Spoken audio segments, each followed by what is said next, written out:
speak about the outreach programs and the workshops that you have that was started, I guess, way back when, that, you're continuing to have now. So has the vision changed at all since, from Charlie's inception to today, that he did a lot of different things? Like you mentioned earlier, Don't Be a Bully program. Yes. I thought that was fantastic. Charlie had this magnetic personality, right? It's like he would get up in front of kids, and, he just was great in front of children. I seen him a few times. I had the privilege of going to different, I think it was PS schools here on Staten Island, where he would go around and teach that message. Because I think especially today with technology taking over, and bullying when we were kids is a lot different than it is today. And it's something that I think a lot of people struggle with, especially young kids today, because technology gets messages out there so quickly. Right. So that was something that you had said that you were actually doing on your own as well, which is kind of ironic, right? That you were both trying to fight it from different ends. Right. Well, in martial arts, you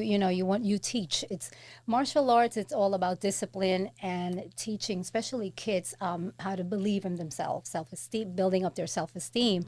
And our Don't Be a Bully program that we always had in the martial arts, in my program, was very important to address because it created awareness. We wanted to, to build up the self-esteems of the kids, and it's the same thing that Charlie was doing in his program. He had this innate ability, like I said, to use the arts to combat social issues. So every time something came up, he would be okay. His mind was just going all the time. Very creative guy. He would be like creating all different programs that were geared to empower the youth through the arts, which is, redirecting that energy in such a positive way.